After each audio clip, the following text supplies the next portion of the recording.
This is Robert Kraft, and I'm your host on SNN.Network. And joining me right now is Konrad Wasiela. He is the founder and CEO of ESE Entertainment Inc. It's a publicly traded company. I got two symbols for you: ESE on the TSX Venture and ENTEF on the OTCQB. Konrad, thank you for joining me today. How you doing, man? Amazing, man. Really excited to be on and just fired up to get the conversation going here. All right, let's get it rocking. Let's get started. This is our first time doing an interview together. So as I always do in that first interview, I'd love to start off with a quick overview and history of the company, and then we'll go from there. Yeah, absolutely. You'll get a cool perspective from me as the founder as well. So I've been in this space for a long time, over 10 years. I had the opportunity to work with EA Sports, Take-Two Interactive, Full Tilt Poker, some of the really big boys in the space. And it really got me onto this whole gaming sector, but more from the gaming publisher side. And then, a few years back, I stumbled upon the CSGO World Championships in Poland. And I remember, players on billboards, over 200,000 people walked through that event that weekend. And it was a light bulb moment. And that's when I really got to work and I started putting together this company. And I started to really realize that there's significant parallels to traditional sports and esports. And as a former professional athlete myself, I really started to just cut it into, media, infrastructure, and all the really core pieces of how traditional sports made money. And I've implemented that into esports. So we pride ourselves as being one of the largest esports infrastructure companies in the world. And we have all those elements. So we have our own technologies as it pertains to tournament software. We have, back-end support as it pertains to Discord group chats, Reddit group chats, and, that real infrastructure behind the scenes. Not always the sexiest thing in the space, but, we really help put these big events together and drive the industry like a battery pack. We were joking offline about how, some of the picks and shovels companies are already kind of in place. And little did you about to drop on me, like, yeah, we're actually one of the picks and shovels companies for this space. So that was the original idea of how you're going to actually position the company, what you saw it needed at this point? Absolutely, because, we briefly discussed this. I'm a huge believer in creating a real company, a real business with a foundation. And you just can't scale to where I want to go without foundation. And the picks and shovels, you need that before scaling. We all understand how great this space is, but how do you scale if you have no foundation and you don't have the infrastructure behind it? So I thought it was really important to set up our infrastructure, to start generating larger revenues for the space, be closer to profitability, and then we could scale. The ultimate goal for me is $1 billion plus market cap company. And I know we will get there, but without a foundation, you got no shot. But the way we've structured it, we're on our way. So it's really exciting. And you touched on it early. It's really important to have your foundation in place. Very good. All right. Well, so you say you have this goal to get where you want to go and have that foundation. So I have to ask, what would you say makes ESE unique and different compared to some of your peers that are also doing some of similar things? Yeah. I'll just kind of get right back into it. Building a foundation, having real revenue on the books, driving towards profitability, increasing those profit margins. What that does is differentiate you from 99% of the companies, because a lot of the groups just they're not even able to generate revenue, let alone profits.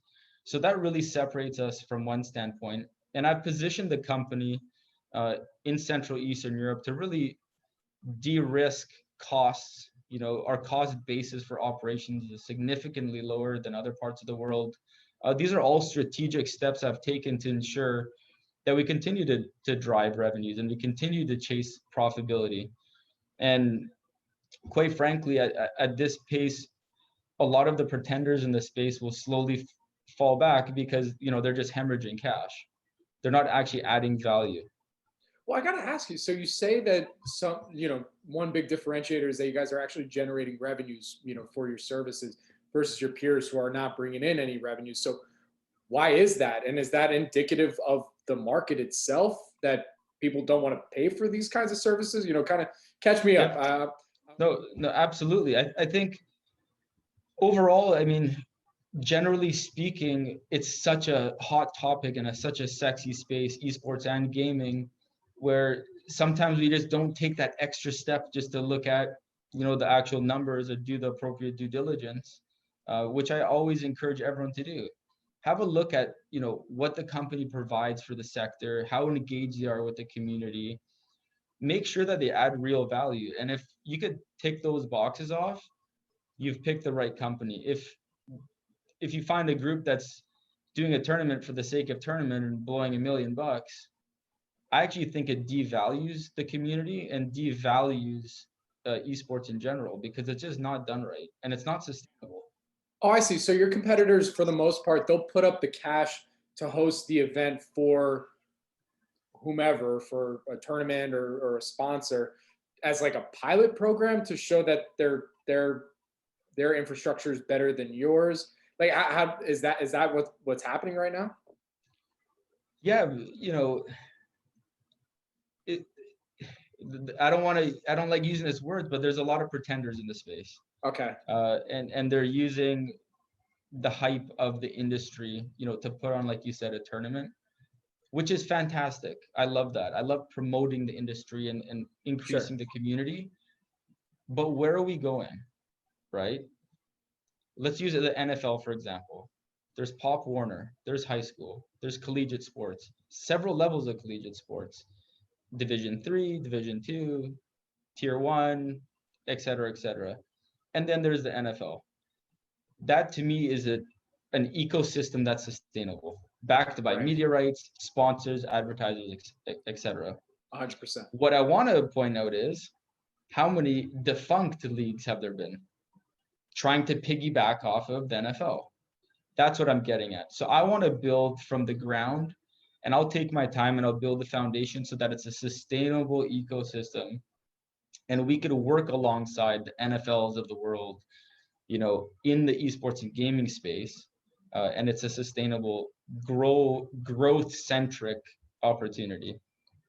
Got it. All right. So I mean, so you're not only providing the technology and the tools to literally have the league, but you also want to be part of the building and shaping of said league. So exactly. Is that am I on track there? Okay. Yeah. Cool. And the building blocks of that too is that's how you get, involved in media rights, distribution, advertising, sponsorship, but all at a very high level in cohesion with the game publishers, right?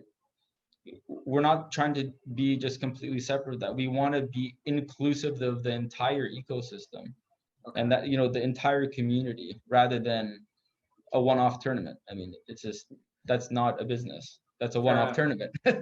Right. No. I see where sorry. No, we do that too, but it's just not. That's not a business.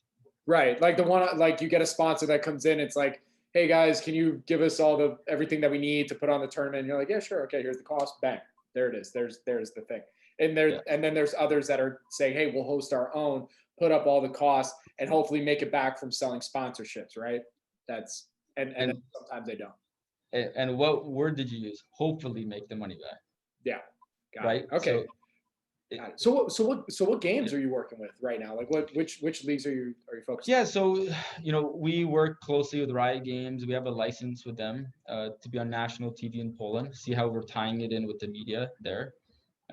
Similarly with Rocket League, that's the producer there is Cyanex and Epic. EA Sports is a great relationship there. We participate in FIFA and Apex at a very high level.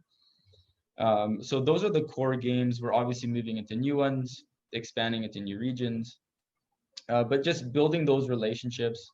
And then we also work with the biggest esports company in the world, you guys could figure out who that is. We do a lot of their back-end infrastructure, and we also have a sim racing element to our company. And we're working with the largest automotive sport company in the world. And for privacy reasons, I can't say who, but like I No said, problem. it's easy to figure out. So Conrad, just to give a better sense of the competitive landscape, who would you say is your most direct competitor for investors that are listening to this right now to get a even better idea? No, I mean, I think there's comparables. You know, some comparables that could come up. Closest. There's, you know, EGLX, they've done very well. They're a TSX listed company. I think they've done some great things, and they're actually generating some valuable revenue. They're more on the media side. So I would use them as a comparable. I think we're heading in the same direction. I think they hit $1 billion market cap in the past few weeks here. But other than that, I just, you know, I think we're on our own path. We're building something special. It's more focused on revenue and profit and real services for the industry. And I just think we're on our own path. Very good. All right. Well, you mentioned a little bit of your background in the opening here. So I'm going to ask for your full background. But before you give your full background, what sport did you play? You say you're a professional athlete. We gotta know. American football. So I played in the CFL for about 5 years. Nice. What team? That was BC Lions, Saskatchewan Roughriders, and Montreal Alouettes. Oh, cool. And it was a tremendous learning experience. I got to play with a couple of, in my opinion, future Hall of Famers that ended up going down to the NFL. So it was just a tremendous experience. I had some of the best coaches, so I learned a lot from them. I'm a really strong believer in listening and learning. So I mold a lot of my business life around some of those lessons I learned from them. And, you know, I've been really blessed to experience that. And I think it's really guiding me through this journey too. And I could see it from a bigger picture. You know, being exposed to that level, you look at things from a different lens and you see the opportunity from a different lens.